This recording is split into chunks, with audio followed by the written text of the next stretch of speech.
17 years ago today, we got introduced to Ahsoka Tano. Happy Ahsoka Tano Day, everybody! Happy Ahsoka Tano Day!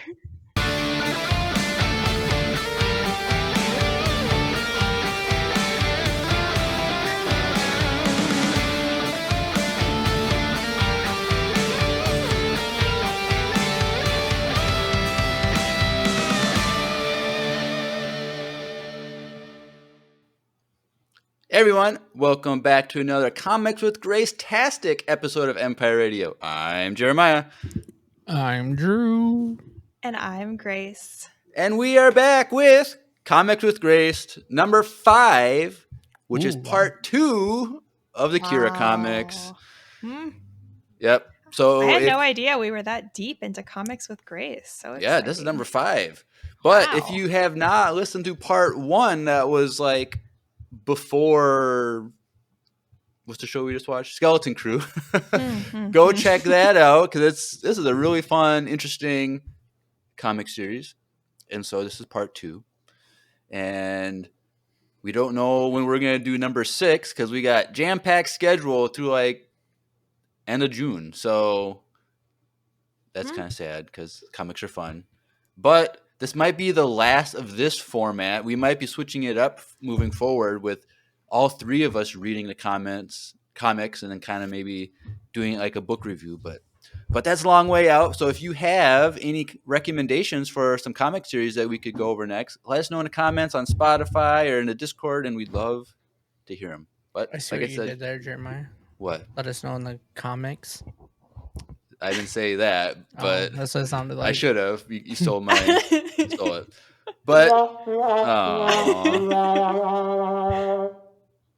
But yeah, so get hyped about that coming up, moving forward, whenever that happens. But we got all kinds of stuff. We have next week. We have interview. We got an Imperial interview again next week. First one in a long time. So get excited for that. Wow. Then we have our Valentine's Day special, Lost Stars book review.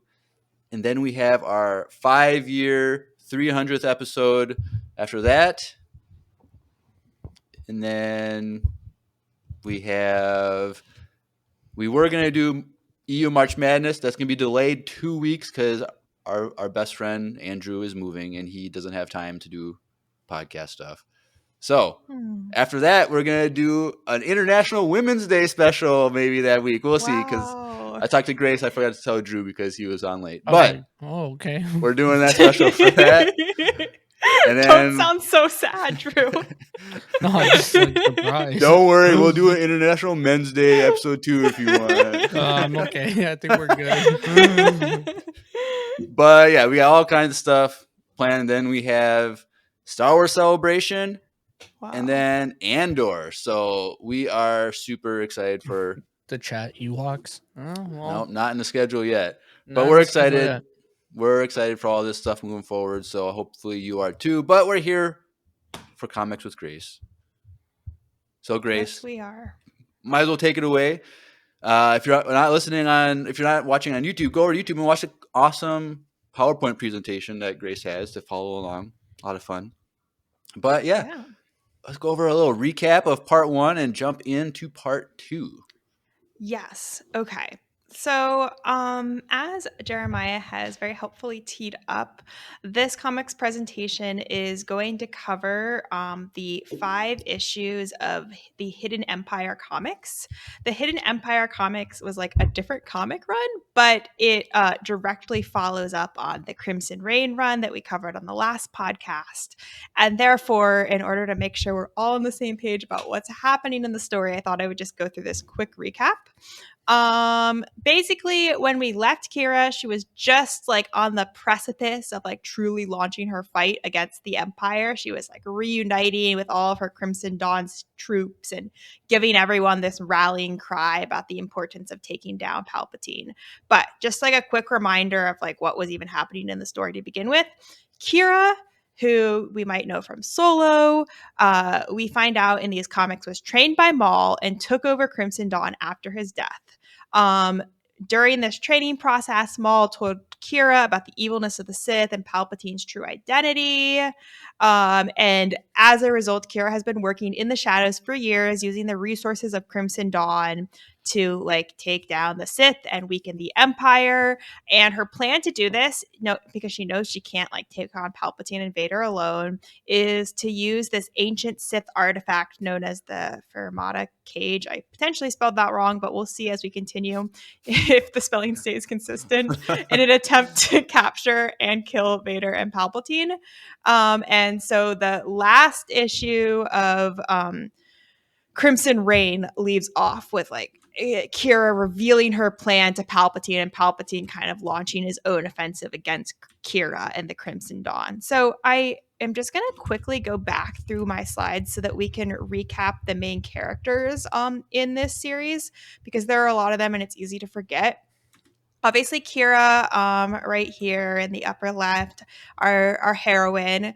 Another main character is the Archivist. This was the woman who was a scholar of like Jedi history, but I think her expertise was on the Sith, and who, lost all of her scholarly credentials after Order 66. She is working with Qi'ra to find the relevant Sith artifacts needed for this plan with the Fermata Cage. Then there is this woman whose name is hard to pronounce. I think it's Kophone Ferris. She is not force sensitive, but she's very knowledgeable about like these ancient Sith artifacts as well. And she's specifically knowledgeable about the artifacts that are like using technology to replicate the powers of the Force, and particularly the powers of the dark side of the Force. This whole theme of like using technology to replicate the Force is like is common throughout a lot of the Star Wars comics I read, including like the Dr. Aphra comics as well. So I don't really understand it, but it's something that they have leaned into heavily with the comics. Then we have this girl, Caldelia. This is like the young girl who is the heir to some other criminal syndicate, and who Qi'ra kidnaps / adopts and takes under her wing and is basically like raising to be her protege. Then we have these Knights of Ren, fun connection to the sequels, I guess. Is fun, I guess, or connection, I guess. Which one was the emphasis on? Yeah, fun. All of the above. All of the above. Because they're not even cool in the comics. Like, they're kind of awful, but whatever. Anyway, so they existed. Qi'ra was working with them because I think there were some things where she like needed them to activate some artifacts using the Force, and like they haven't been killed by the Empire yet. And then there are these other three characters who are less important, but Uchi of Bastoon, an assassin, Deathstick, an assassin, and then Shanith Cha, who died in the last series, so not relevant for the story going forward. All right. So Knights of Rens have been around that long? Yeah. They've been around for centuries, I think. Like, during the High Republic, they were... And they just never did anything? Just like always.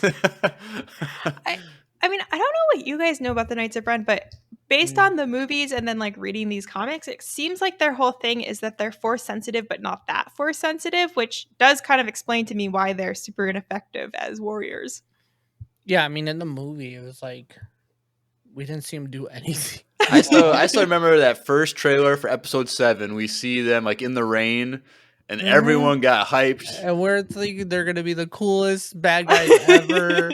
They're gonna kill everyone and like just destroy people, and then I would have thought though the comics would have like hyped them up a little bit. No. Yeah, it's almost like the comics are in on the joke. Like they know that everyone thinks they suck, so they just went all in on that. Just made it worse. Funny. Okay. If there are no further questions or comments, I guess I'll just get into it. Perfect. All right. Awesome. So, Hidden Empire 1. Qi'ra wanted Darth Sidious and Darth Vader dead. So, this issue kind of begins Kira's endgame. We we begin in the past with these two mysterious figures talking with the archivist holocron. You guys might remember from the last issue this like theme of each issue starting with these two mysterious figures talking to the archivist holocron, which I guess is how this story is getting told. It is consistent throughout the comics. And the archivist is basically saying that like Qi'ra was the sort of woman who had a lot of plans going at once, but she could never rely on anyone. And she was always kind of alone.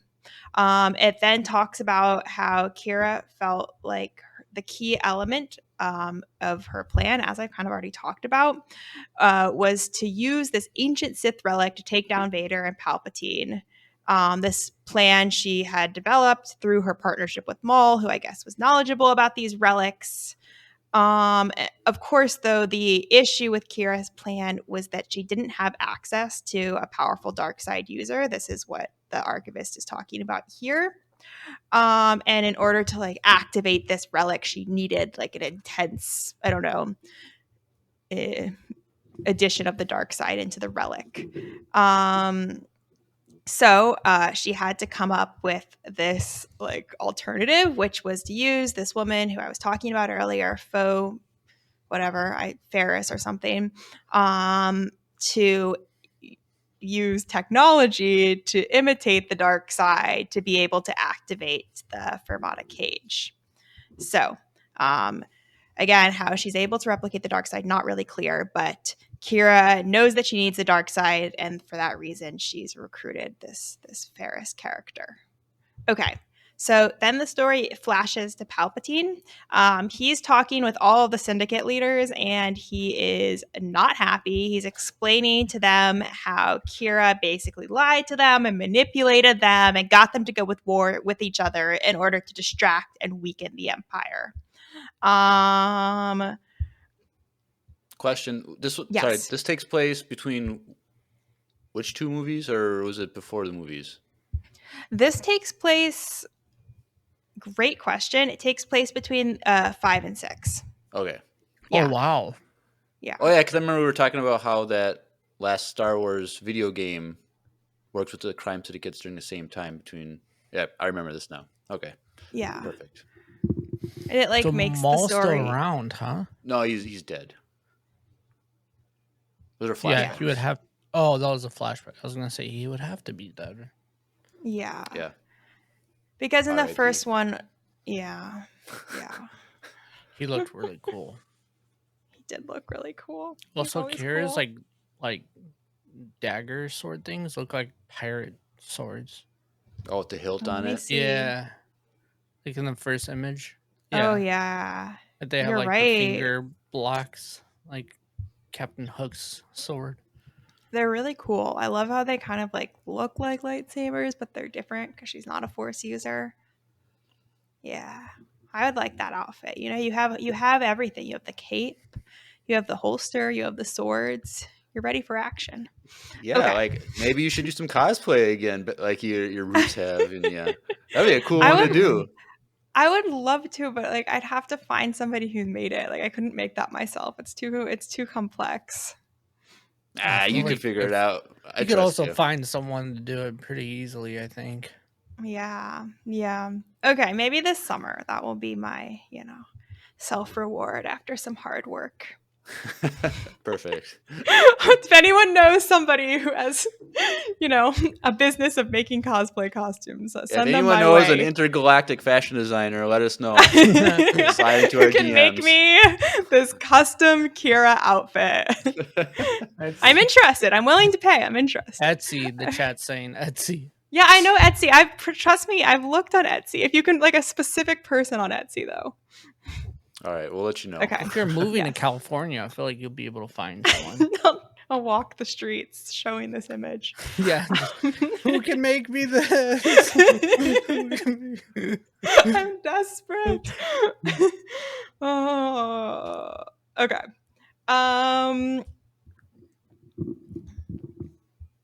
So yeah, basically Palpatine's upset. And then Palpatine and Qi'ra have a little conversation, and Qi'ra reveals to Palpatine that she knows that he's Darth Sidious, and he is like very concerned by this. And she's getting upset because he's destroying her ship.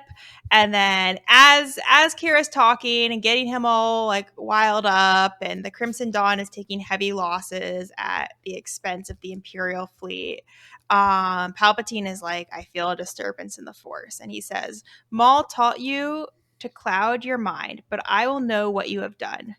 I told you, Sidious, Qi'ra replies, whatever I have to. And then Palpatine kind of freaks out and is like, what have you done? Okay, so what has she done? Good question. So yeah, Palpatine isn't giving up. And he's like force choking Qi'ra, and something is going crazy with the cage, the Ferramata cage. The Archivist and Ferris are working on it back on that planet, and it looks like they have activated it, and Palpatine can feel that in the Force, and he's going to force choke Qi'ra, and everything's looking very bad. And he's doing this through like they're on a hollow call between each other, so like Yeah. he's doing this across the stars to across like the force choke her, stars. just like Vader did in the movies. Yeah.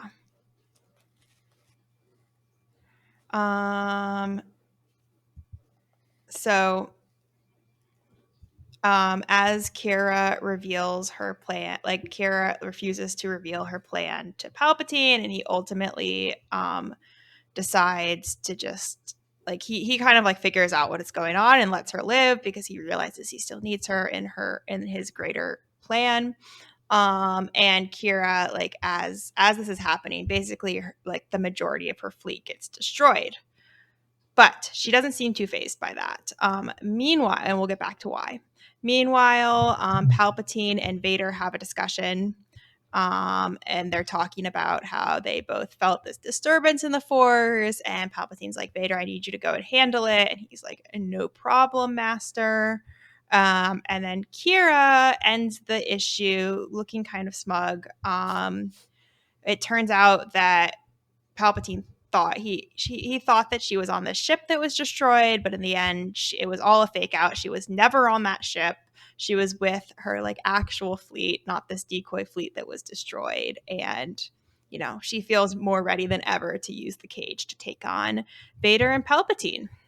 And it's pretty cool because that scene right there where Vader's there, that's the same platform from Rogue One when he talks to Director Krennic.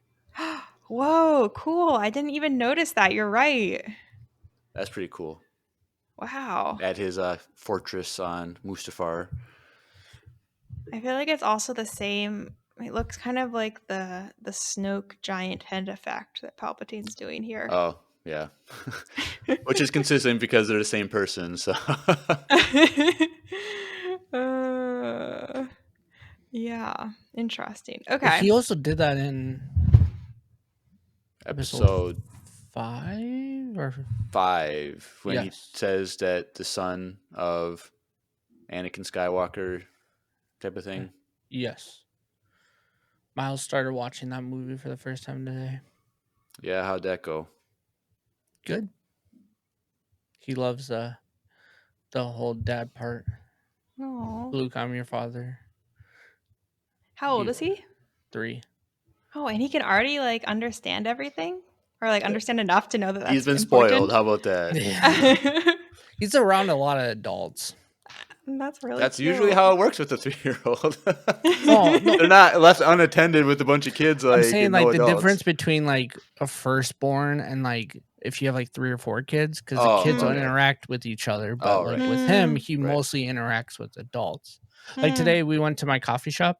Yeah. And all the lady baristas were like, "Oh, you're so cute. You're so cute." And then he was like smiling and like being all shy. And then we got in the car. He's like, "Dad, all the girls think I'm cute." And I was like, "Oh boy. Oh no. You are too young to be saying this stuff, dude. You need to chill."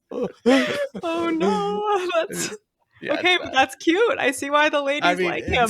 You need to shave. He has his long hair that makes him look like that. He got a new haircut. You gotta shave to shave him.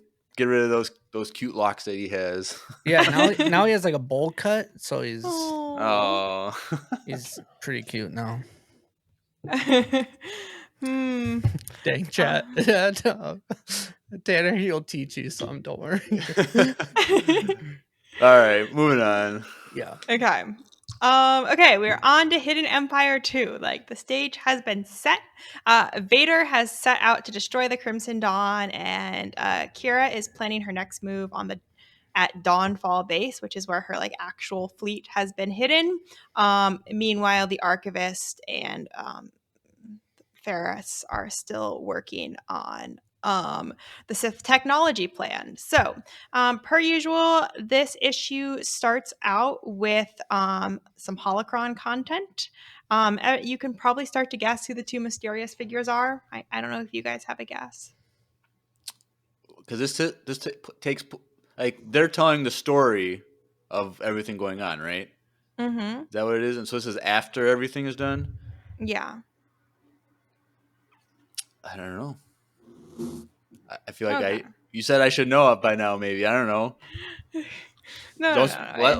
We'll be surprised with everyone else. We'll be surprised with everyone else. Okay. So the theme of this like opening snapshot with the sorry, I was crazy. So tired. Okay. Should I play the Wesley Andrews ad right now? I get some coffee if you're mixing it. Oh, okay. We'll do that after this issue. A lot, you guys. Apparently. No, I don't even use Snapchat. I was never cool enough in high school. Anyway. Yeah, that was after my time. Yeah. The theme of this opening snapshot is that empires need enemies. And the Archivist is explaining that like the primary defense of Crimson Dawn originally was that it was too small for Palpatine to notice. Like, you know, they were just able to do all this stuff and fly under the radar. But then eventually, like, Qi'ra's actions and her secret war caught up with her, and now, like, Palpatine is onto her, Vader is onto her, and she really has like a do or die moment. She either needs to defeat them or she's going to lose everything. Okay, so we open in this like the safe house where the whole Dawnfall base and all of the fleet is being hidden. It's behind a waterfall. It's really cool and pretty. Yeah, they look like they're prepared for war. Honestly, everything about Qi'ra and her like Crimson Dawn, it's all like very like, I don't know, very aesthetic. I wish this was a show. Like all these stories, like this. Yeah, this would be a cool show, a Qi'ra show. Right? But, yeah, I agree. So that girl definitely looks like a zombie in that lower picture. I know. Their mouth open. I feel like I don't think they ever even explain why she only has one eye and why her hair looks crazy like that. But anyway, I guess she's an academic. Like, academics do look a little disheveled. It's all that studying, bro. Exactly. That's what I'm saying. Okay, so we have Dawnfall Base, and Qi'ra is talking about her plan to destroy the Sith. And we go to the Archivist and Ferris, who are still working on the Fermata cage. Qi'ra checks in and asks like how the plan is coming along. Qi'ra lets them know that Palpatine is onto them with the cage. And that basically like what they're trying to do is free an ancient Sith that's in the cage and then put like Palpatine and Vader into the cage and kill them within the cage. But the takeaway that the Archivist and Ferris have from this whole conversation is that now that Palpatine knows that the cage is out there and that he can sense it, he's going to be able to sense where they are and come and try to kill them. Which is obviously what is about to happen. But anyway, so meanwhile, we flash to Vader and Palpatine and the Imperial situation. And Palpatine is, using the Force to try to find out where the cage is. That's what he's doing right here. He realizes that he has to wait until it's been activated, and then he'll be able to feel it. They have it activated, and all of a sudden, like, Palpatine locks in and can feel where it is.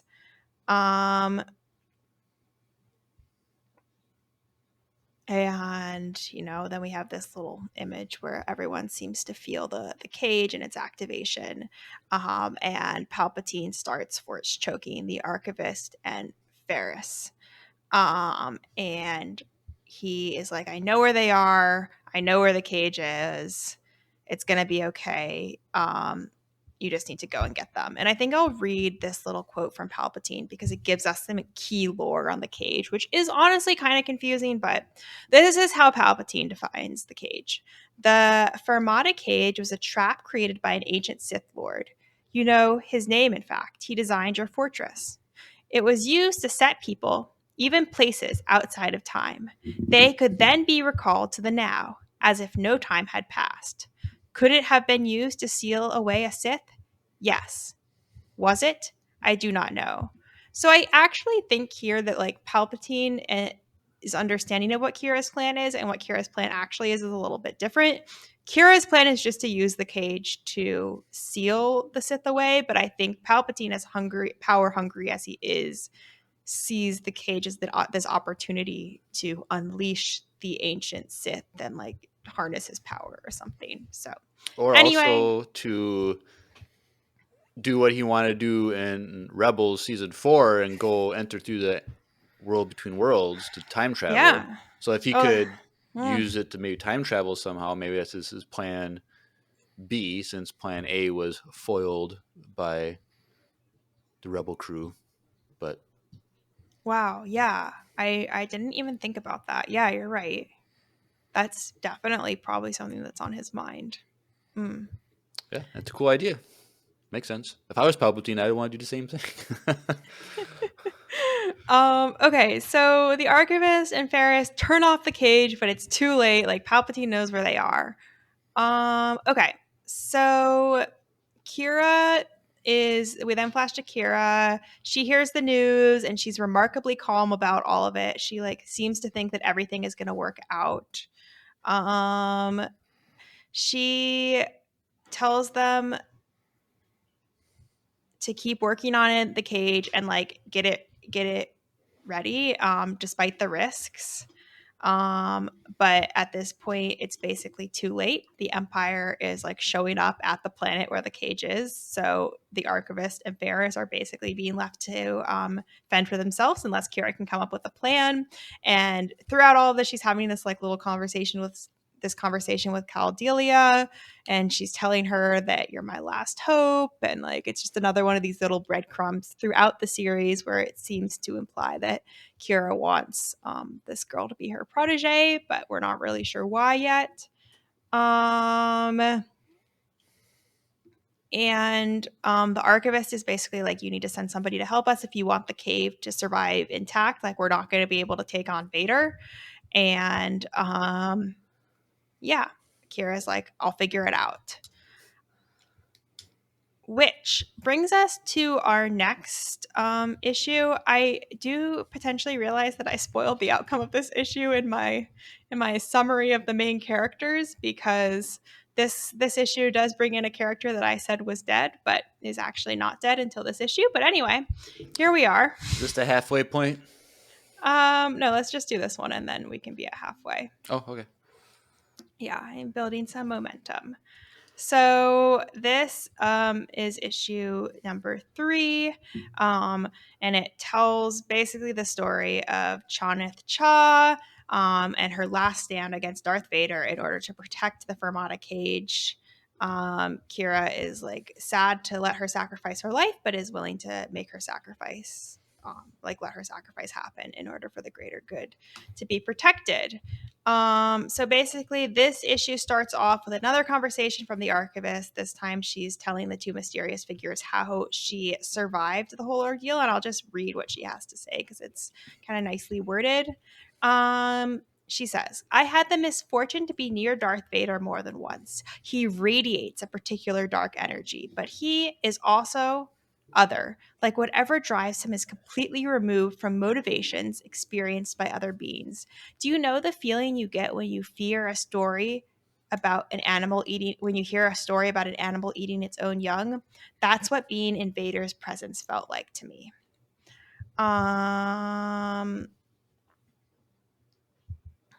So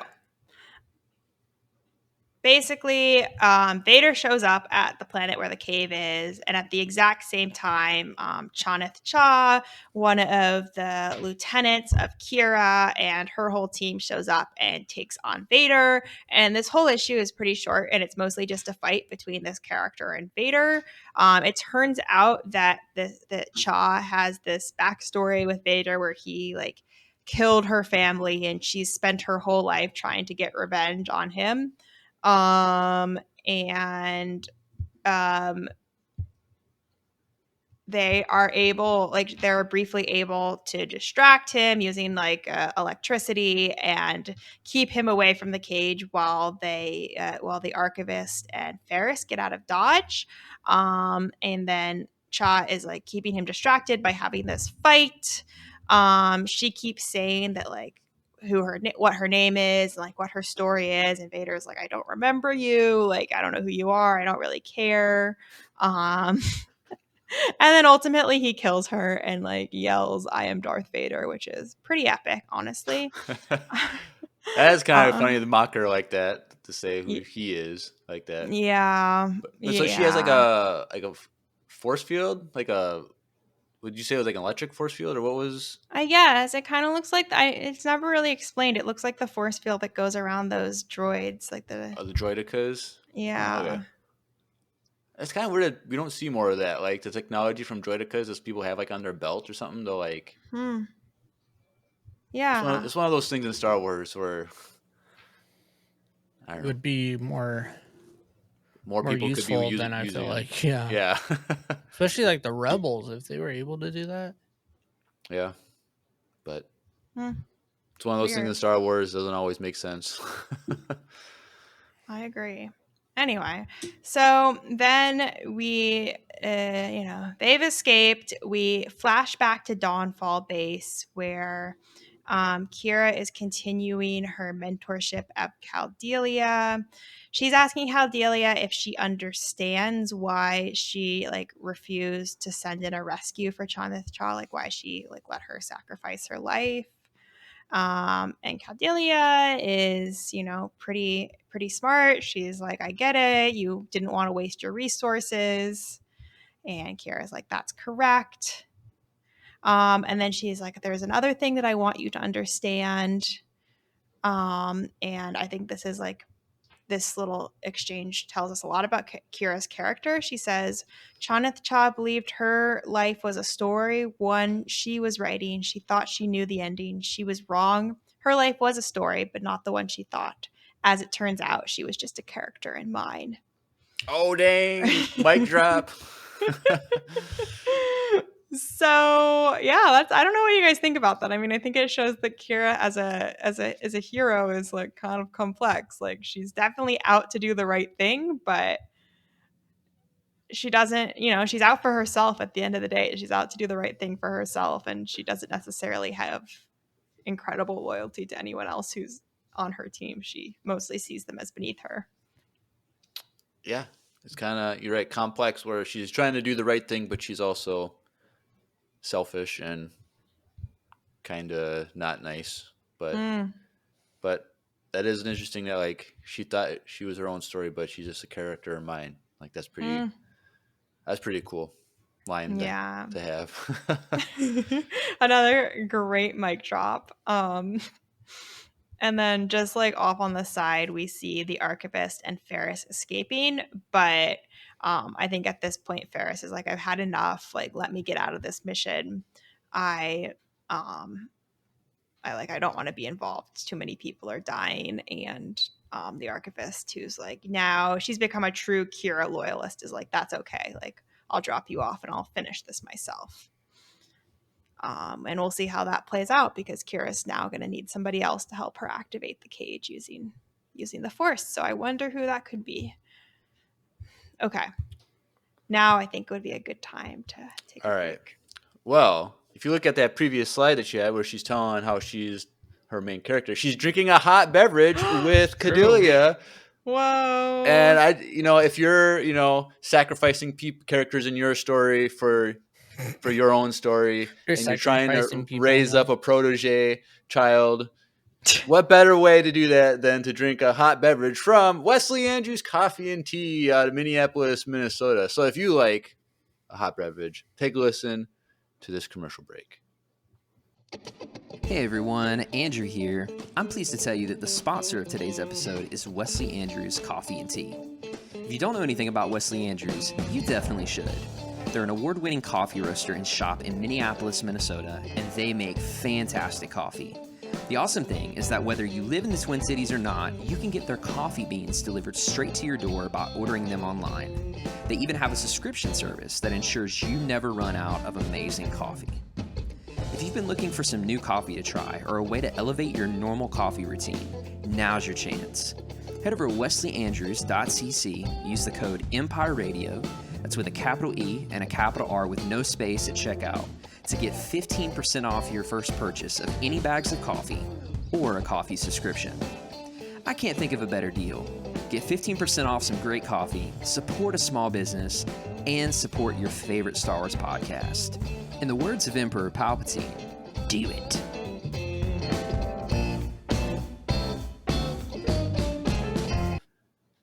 Do it. Do it.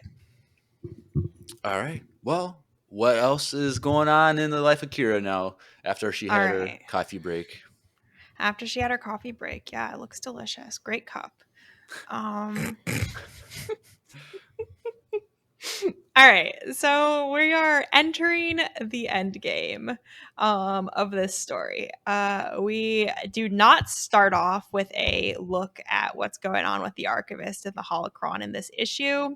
We start off with Vader and Palpatine. Oh, yeah, okay, I'll come back to these bullet points in a second. Yeah, so we have this ominous shot of Vader and the Emperor. Basically, Vader is like, I sense a great intensity in the dark side, my master, and Palpatine is still like, is there this ancient Sith in the cage? Do you sense anything? He's really interested in the ancient Sith, and Vader doesn't think that the ancient Sith exists, which is the correct answer. Meanwhile, the Archivist sets up shop on a Maxine station with the cage. You guys might remember a Maxine station from the High Republic. It's the place where they found all of the Drengir in a book, which I do not remember the name of, but there was definitely a book set there. So that's a fun connection. I do vaguely remember us talking about that. It might have been in book 5. They might have mentioned it too. I think it was. Yeah. But we didn't read that book devoted to that. So maybe someday. Who knows? Maybe someday. And then Palpatine is like, Vader, do you want to spar and like we got to get ready for battle. Like a battle is coming, let's practice. And Vader's like, what? But says okay. Okay. So then we go back to our little mentorship session with Qi'ra and Caldelia. Qi'ra decides that she is going to send backup to the Archivist on a Maxine station because she realizes how important it is to have everything set up with the cage. She asks the assassin Deathstick to go, who I like briefly mentioned at the start of this presentation, but Deathstick is like, no, I'm not willing. And then she decides that she is going to enlist the Knights of Ren because she needs them, I think, for their force powers, and she also just needs the backup on a Maxine station. And Caldelia is like, what are you doing, Qi'ra? You're clearly really desperate. Everyone's abandoning you. Like, is your plan falling apart? And Qi'ra is like, Caldelia is like, what is my relationship to you? Should I be thanking you? Like, should I be learning something from you? And Qi'ra's response is, you should only say thank you to me if you think you will get something out of the relationship that way, Caldelia, which again is really cold and shows the extent to which Qi'ra had like an upbringing not filled with any love or nurturing. And then this whole scene ends with Qi'ra making a call to a mysterious person who she enlists to help with the mission. Again, we can maybe make some predictions about who that mysterious person might be, but we will see soon. Exciting. Okay, so now we flash to a Maxine station. This is what it looks like. I think it's a really cool visual. It's like very cool to think about the High Republic book that's set there and with this image in mind. And we see the archivist there, like hard at work trying to launch the cage. And I think the reason that she's able to launch the cage on the Maxine station is because it has this like history of Drangir being there, and Drangir are really connected to the dark side of the Force, so therefore she's able to channel the dark side of the Force into the cage. Meanwhile, we have Qi'ra down here rallying her troops. She launches the Crimson Dawn fleet, and as soon as the Crimson Dawn fleet launches, the cage gets going and sends out a lot of energy. And now, Palpatine, everything, the stage is set. Palpatine and Vader will soon be on their way. And Qi'ra says to the crowd, like, take all the resentment that you fear, take all that resentment, take all that fear, take all the pain and everything you already know deep in your heart about the rot at the center of the galaxy and shove it down Palpatine's throat. So she's angry. she's ready for a fight.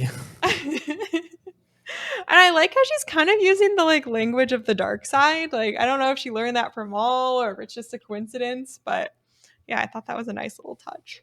Well, the Force does flow through everyone, so if you're angry and have hate in your heart, maybe it transfers, comes out just a little bit. I don't know. Yeah, exactly. Okay, so yeah, the Crimson Dawn fleet launches again. It looks like so pretty, like the whole aesthetic. They did a good job.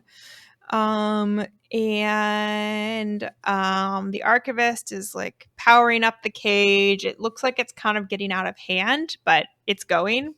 And at that very moment, Palpatine and Vader show up.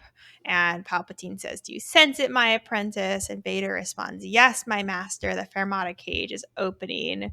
And basically, like, Palpatine and Vader have this little talk. And they talk about how this is a situation where they either need to destroy or be destroyed. And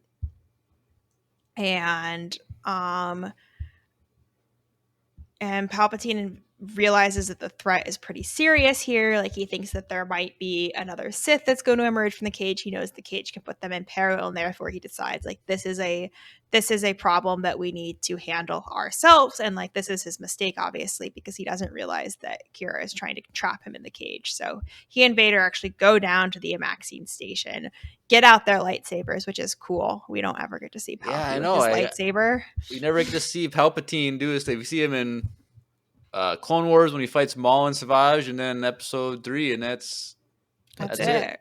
Like, right? Dang it, I want to see it. Dang it, this would be such a cool show. Right? And Palpatine, like, he gets on the ground. He's like, there are going to be no survivors. So I can tell you already the next issue is going to have some good Palpatine fighting. Nice. Yeah. All right. So we get to the showdown. And this is where Qi'ra is going to make her last stand. In this issue, Dr. Aphra shows up. And basically, the plan almost works and then is ultimately foiled by the Knights of Ren in the end. But we'll get into all of that. So we open with Vader and Palpatine fighting, and Palpatine is just having too much fun. He's like, I missed this, as he like swipes through somebody and kills a bunch of other people. He's looking very evil. That's what I wrote in my notes. Classic Palpatine looking evil. I mean, look at those eyes. Like, it feels like he put on makeup just to look extra evil.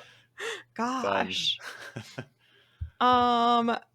Meanwhile, Vader is like over here messing around with Dr. Aphra. You guys might remember from my Dr. Aphra comics presentation that he and Aphra have this like long history together, and her presence in this comic is a little bit confusing, so I'm not going to deeply get into it, but basically the gist of the matter is that Dr. Aphra shows up because she's like the secret person that Qi'ra called in the previous issue. She's identifying herself here as the Spark Eternal. And the whole like storyline behind the Spark Eternal is a storyline that's in the separate Dr. Aphra comics, which do cross over with this and this Well, that's cool. Which is cool. It's really complicated, but it's kind of a similar idea to the Fermata Cage, where it's an ancient artifact that replicates dark side power. And yeah, Aphra gets semi-possessed by it and then goes around doing crazy things. So that's what she's doing here. He kind of looks like Vader looks like Doctor Strange doing the thing where he pushes like the person's essence out of Yeah, them. exactly. Yes. Oh my gosh, I love that. Grace, have you ever seen like the picture of it's like someone who used like toy models, but like they edited it so Doctor Strange is doing that move to Vader, and then Anakin is being pushed out as the ghost behind him. It's so cool. That's No, so that's cool. so cool. Wow. No, I would love to see that. I'll have to find it and send it to you. Okay, cool. So yeah, basically like they're chatting. Aphra's like, I'm gonna take you out. She's like briefly able to use sword. Yeah, like I forget what it is. It has like some magic. It doesn't matter. Again, it's related to the separate Aphra story that you need to read. And then Vader is able to sever her from the Spark Eternal, and she runs off. So that's as much really of Aphra as we get in this story, but she has more to do with this whole battle, which can be read in her separate comics. Okay, so with Aphra out of the way, the cage is left unexposed besides the archivist, and so Vader and Palpatine are able to go and investigate the cage, which they do. Okay. And Palpatine is super gleeful. He's like, oh my gosh, come stand next to me, Vader. How cool. The Fermata Cage opens at last after untold millennia.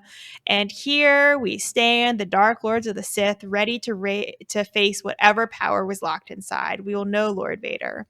And at this point, like, Qi'ra realizes that she has them in the trap because, again, Palpatine being really power hungry is just like, oh my gosh, the cage, so much power. When in reality, Qi'ra's like, I just needed them to get close to the cage so I could trick them and like get them stuck inside of it. And the archivist like calls in and is like, okay, like they're in position. And then Qi'ra's like, go for it, like win, press the button. And she does. And all of a sudden, Palpatine's like, oh my gosh, the woman lied, which means this is a trap. There's a trap. It's a trap. Okay, so they get trapped. And the archivist is like, it worked. I can see it. They're stuck. And Palpatine is looking very unhappy. It's kind of funny. Like he's just like embarrassed. Like we're better than this. Like how did this happen? That reminds me of like the Palpatine in the Legos. Oh yeah, like that motion of like, bruh. Like, yeah, it's definitely a Lego reaction. That's cool. It's very cool. So they get totally severed from the Force, and Qi'ra's like, okay, like this is what we need to do. We need to like take the cage and we need to throw it into a star and kill them. And it seems like they're ready to work. Like, the archivist is there. They have a plan. They're going to get the cage out of there. And then Qi'ra is so happy. She's gleeful. Everything is going well. And then this is what I said. Like, Qi'ra's like, seal the cage, make sure they stay trapped inside it forever, and then throw it into a star. And the archivist is like, I'm on it. And unfortunately, at this moment, the Knights of Ren show up. And they're like, you know what? I know we were going to help Qi'ra, but maybe a better plan would be to ally ourselves with Palpatine and get into his good graces. Idiot. And so therefore the best way to do that is to like destroy the cage and set them free. Boo. Yeah. So they literally never do anything. Yeah. So after like 10 issues of building up this whole plan for Qi'ra to like capture Palpatine and Vader and kill them, after she finally accomplishes it, it's all ruined by the Knights of Ren like misinterpreting the situation and who's powerful and shooting the cage and breaking it. That sucks. Once again, Knights of Ren save the day. So Qi'ra realizes what happens, and she's like, "Oh no! Like we can't salvage this situation. Like Crimson Dawn, I failed you. Scatter, flee, find new lives. We are lost." And so Qi'ra says goodbye to everyone. She says good luck, and she flees and tells everyone else to do the same. And meanwhile, the Empire is like, kill all of them, destroy their fleet. So it remains to be seen like who was able to escape and who wasn't able to escape. And the Knights of Ren arrive on the Amaxian station, and Palpatine is just like not impressed immediately. He was like, "You, the Knights of Ren, petty thieves who think your actions here might earn my mercy." And the Knights of Ren are like, "Yeah, actually, that's pretty much the idea." And then Palpatine's like, "No, thank you." And it says, "You were mistaken," as he electrocutes all of them. It's so stupid. Like, it's just like, oh, yeah. The Knights of Ren are so lame. So lame. Okay. So then we get to this, like, some concluding parts of the story. We have this message that Qi'ra left to Caldelia. So I guess I'll read it because it's kind of sweet. She's recorded this, and all of a sudden we understand what her plan is for Caldelia. She says, "I wish you did not have to play this message, but I suspected that it was more than likely than not. For one reason or another, I am gone, but you remain, and I will not leave you empty-handed. I have 3 gifts. You may be asking yourself why, even before you hear what they are. The reason is simple. You are me, Caldelia. You brought into the criminal syndicates at a very young age, heir to a great power from a certain perspective, trapped. You are me. I do not know if I won or lost. If it's possible I failed to free the galaxy from the Sith. I could never free myself either. Not with a whole lifetime to do it. But I now know that one way or another, I freed you." And basically the 3 gifts that she gives to Caldelia are knowledge, resources, and choice. So she gives her knowledge about the Empire and Crimson Dawn. She gives her all of the resources of Crimson Dawn, and then she gives her a choice to either like stay with the Syndicate or just take the money and walk away. And so it's a sweet scene. It's also like, again, emphasizes the idea that Qi'ra just had like a very sad life. And that's a point that the archivist makes again. Like at the end of the day, Qi'ra had this whole team behind her, but she was truly alone. And so the 2 figures that have been listening to the story, we find out, are Luke and Leia. I was thinking that halfway through the presentation. I'm like, what 2 people would care about the history of like Vader and Palpatine and the Sith and stuff? So that's cool. Leia's just like sitting there jealous the entire time. Yeah, literally. She's like, I don't believe it. It's too much to believe. And Luke is like, I know, Leia, but the archivist was wrong. I think Qi'ra didn't fail. And Luke has this whole nice speech about like why everything wouldn't have been possible for the rebellion if Qi'ra hadn't kind of set the stage. And Leia actually said something really nice. She's like, I just wish that Qi'ra had come to us, Luke. And he's like, yeah, I know. So she can keep an eye on Han. Yeah, exactly. But does she even know about Qi'ra being Han's Ex-girlfriend? Long lost lover. I don't think she would know. I can't remember. There is in this like same comic, like, you know, some of these Star Wars comics, there is some interaction between Qi'ra and Leia, so it's possible that it gets revealed. I forget. Maybe But what somebody about in the chat between knows.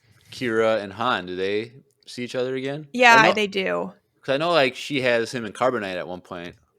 Yeah, But like, yeah. So then I can't remember if Han and Qi'ra talk or if it's just Leia and Qi'ra. Anyway, I don't know. Somebody who remembers the comics better should look, but there is definitely an answer out there. It's so cool seeing Leia in her Jedi robes.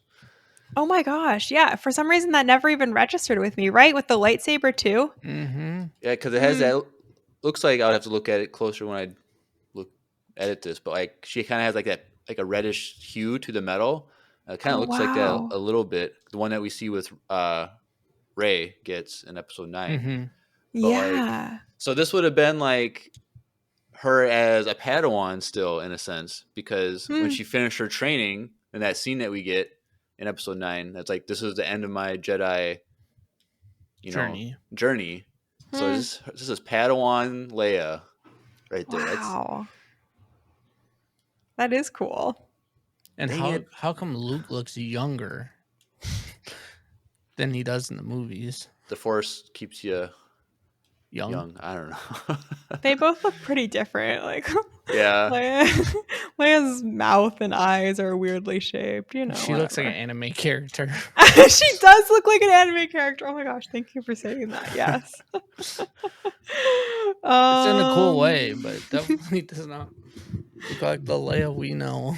But I'm reading Lost Stars, and there's a scene when there's an Imperial ball, and you're that far already? I'm only a quarter way through. 16-year-old Leia is at the Imperial ball as a junior senator.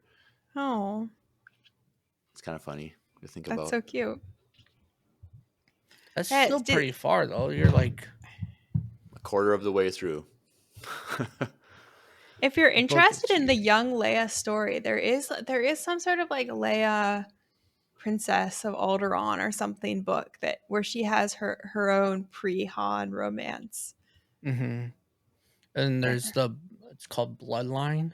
Yeah. That's after the original trilogy, right? Yeah. Yes. I try to read that book. I cannot finish it. Yeah, it's not as good. The princess one is pretty good, but anyway.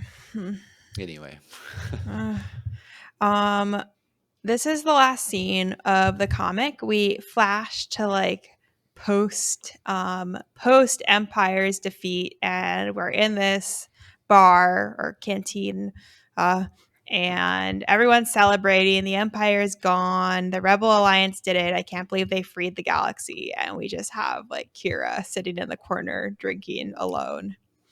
And that's the end of the story. Kind of sad. Yeah. So I guess my main takeaways is that like despite the fact that Qi'ra has this very sad and tragic story, she like has been given a really important role or like part to play in this comic series. I think they did a great job of building on her character from Solo. We find out that she not only helped to weaken the Empire, but she, like did so with this whole team of very cool and interesting characters behind her. And while she, didn't get to celebrate with the Rebel Alliance in the end because she never ended up like joining the Rebel Alliance because maybe, that's her too close to Han. Yeah, her character was like not a perfect heroine, but she's still able to see her ultimate goal recognized. She still didn't join the Empire. Yeah, exactly. She knew that the Empire was bad and that was not something she wanted to be a part of. So, I wanted to say this too at the end. There's always more. If you are interested in this story, I've just taken this from some website on the internet. Basically, these like Crimson Reign and Hidden Empire comics, as you can see from like they're bolded right here on these two lists, are part of these larger ongoing storylines within the Star Wars comics, where the different Star Wars comics that are all kind of set in the same time will have their individual issues, and then they'll like all come together in the Crimson Reign or Hidden Empire comics. So like Darth Vader, Bounty Hunters, Dr. Aphra, and then the mainline Star Wars will like, we see the way that they start to interlap through Qi'ra's Crimson Reign comics. So yeah, if you're interested in this time period and what was going on around the scenes, I would definitely recommend behind the scenes, I would definitely recommend, checking out the Vader comics or the Aphra comics or the Star Wars comics if you want to know more about what Luke and Leia were doing. I haven't read the Bounty Hunter comics, but if you're interested in what the Bounty Hunters were doing, that also could be fun. So with like all these intermingling comic series, yeah, like, can you read them? Like, if you just got the Bounty Hunter ones and just read only those, like, does it make sense, or does it imply that you're supposed to read these other ones like as a necessity? I think it makes sense. It's occasionally confusing. Like, for instance, in this last issue, when Dr. Aphra shows up, it gets a little bit confusing, like, right as I was explaining, if you don't know what's happening in the Dr. Aphra comics, and sometimes it goes the other way, but more or less they stand alone. And if you get confused, you can either just Google it or like quickly read the comic. Yeah, I think the Bounty Hunter one's like more like a side quest kind of thing. Like it interacts with the main Star Wars story a little bit, but like it's still its own thing, and it's Yeah, like maybe Bounty Hunters will be that one that we all read them from front to back and we can review it. I don't know. Yeah. We'll have to figure it out. Because like that first one on that list is Bounty Hunter 18. Does that mean there's 17 issues before that? Yes. Okay. Yeah, I had the first issue. Oh, dang. Which I didn't even realize I had it. To the other day, I was cleaning my room. I was like, "Oh, I already have this." Wow. So. Fun. So we're ready. Mm-hmm. Well, for the first issue, we still got for the first. Well, it's 20-some issues. 24 it says on that one, at least. Yeah. But this is like book one, so I don't know how many. We'll have to do some research. Figure it out. How many comics are in this one issue? Right. All right. Well, that is the Qi'ra comic. So thank you, Grace. That was a lot of fun. Thank you guys. I appreciate everyone, sharing in the comics with me. I think they're a lot of fun, and Qi'ra is definitely an underrated character. Definitely, yeah. So, yeah, it's just thinking of like all of her, like her going after Vader and Palpatine. Like, that's a cool concept, cool story. It's pretty intense too to like think about. Like, she decided to do that for herself, and she figured it out on her own, like who they were and all this stuff. Like, I don't know. I think it's really interesting. Yeah. It would have been a cool show. That she got trained by Maul, like, also incredible. Yeah, I also dude, they dropped the ball on that. Well, someday we might get that story. It's still a cliffhanger from Solo, but I don't know. That Lando show is still supposed to happen. Like, it's never been officially canceled, and what's his face said that like he's still working on it. So maybe I don't know. Maybe someday. Maybe. But just give us what we want. Yeah. But until then, we have voicemail time. So let's transition over to everyone's favorite time of every episode.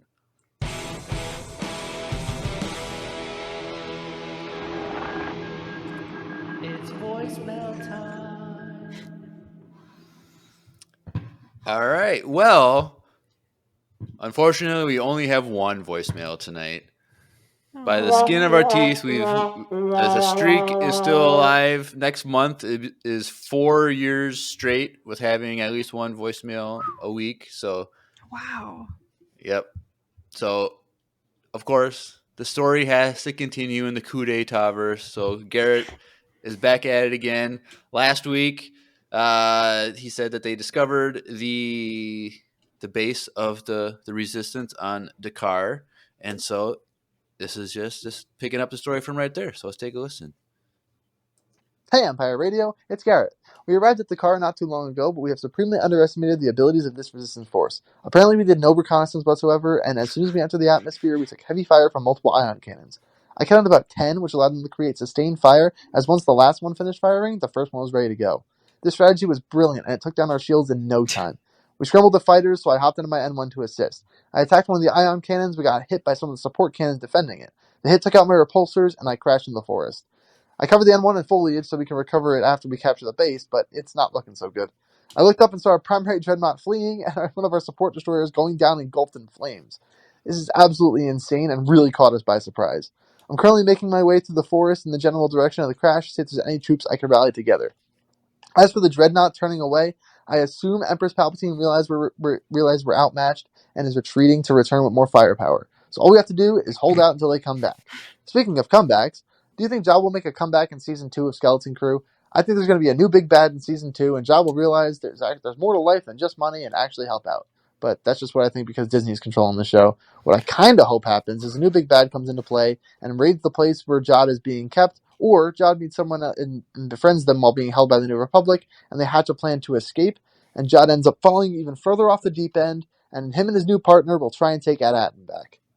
Ooh. All right. Thank you. So he attacked the car with the First Order fleet, but they got their butt whooped, and he crashed. As they should. But he's still alive. He's gonna go get some troops, and he's still trying to continue on the mission. So you're a fighter, but you're also fighting for the wrong side. So what's gonna happen? And Empress Palpatine left. Is she coming back, or is she run away? What do you guys think? Maybe she went to go get some soldiers. What's the think wink? She's coming back. She's coming back with the Knights of Ren to save the could. day. Oh, she'll send the Knights of Ren. She'll get some knights to help you out. And then they get their butts whooped, and that's the end of the First Order right there. But I don't know. They're gonna be cannon fodder for her. But Garrett, we still have hope that you're a good guy and you're gonna do the right thing in the end. One last coup d'état, maybe. We'll see. We don't know. The story keeps going. It's been like, I don't know, what, a year and a half or something? How did it get the name coup d'état verse? I feel like that's so random. Because, multiple times he did coups. He overthrew, the pirates that, took over his ship. He's really good at overthrowing things. And then he, Okay. And then, another coup that he did. So I just called it a coup d'état, as the kids would say, and that was the running joke. Because kids don't actually say that, but no, they don't. But that makes it funnier. Yeah, I'm here for it. That's why I say it, kids. But his question was about the future of Jad's character from the Skeleton Crew.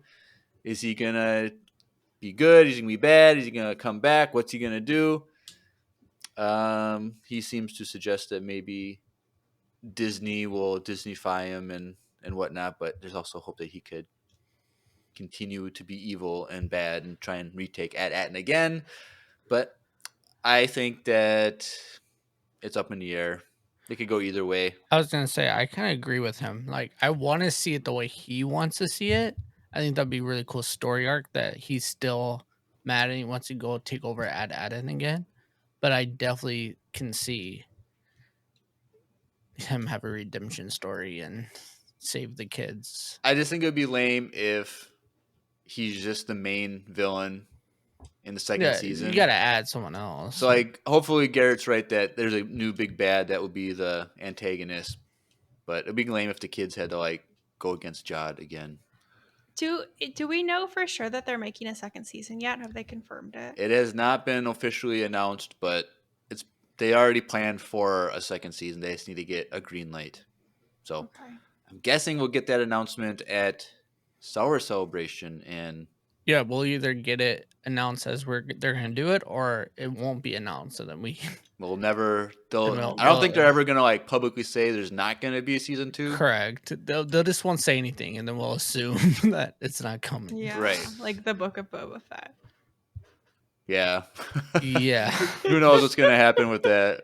I think we know what's gonna happen with those. Absolutely nothing. They're gonna make a whole spin-off show about those people on the bikes. Oh no, please no. Because Cobb Vanth, he's a what did they call him? What was their mods? Was that what they called the mods? Yeah. The mods. Because he's a mod now because he's in that hack the tank at the end and I'm very post-credit like scene. Grace. I don't know if you know, but a lot of people love Cobb Vanth. Everyone. I was about to bring that up. Like people think he's really like hot or something. I don't know what it is, but It's his hair. He has dreamy hair. He's just I cool don't guy. like him at all. I've always not liked his character. I always think his character is like lame. I don't remember what my thoughts were on him. I think but you were kind of like in the middle. Like looking back, like he's just a cool guy. He's just taking care of his town. But yeah, it's definitely the hair is what. Like I think the Book of Boba would have been cooler if Boba actually saved Cad Bane and it would have been him in the back of the tank. And not Cobb. Well, you think he's alive anyway, so it I doesn't do. really matter. We know he is, but like we don't know. Money's on it that he's dead officially. No way. We didn't even see his droid. His droid went to go grab him. We're not having this debate again, Jeremiah. Either way, I think that would have been cooler to like see like Boba actually saved him to potentially try to use him for himself as his own. Like, hey, you owe me now because I saved your life. Is that how that works? I'm gonna shoot you, then I'm gonna heal you, then you have to be my partner. Like, it's the bounty hunters, man. They're all. I think they have too much bad blood between them to have that. But wouldn't that be a cool story? That would be a really Boba's cool like story. Secretly like being bad again behind with Cad Bane. You just want him to be a bad guy again, so bad, so bad. All right, yes, well, everyone else does. That's everything we have for tonight. A quick episode, a lot of fun. But if you want to get connected with us, and if you want to get on that voicemail streak too, go in the description below, click the link, and you can send us a voicemail. It's super easy. Just push record and send it. You just gotta put in like a name. That's all you gotta do. You don't gotta sign up or anything. Super easy. We love to hear from you, especially if we've never heard from you before, because we love hearing from new people, especially if you have a cool accent. We haven't heard an accent in a while. But what happened to our friend in Northern Ireland? I don't know. Jakob with a J. Jakob with a J. Where are you, friend? Like we haven't heard from you in a while. So Jakob, shout out to Jakob. We gotta hear from you. Send us one first week of March, because then Grace will be on, and she'd love to. Say we got to do it when Grace is on. We'll see if she'll be on that week. So send us for first week of March.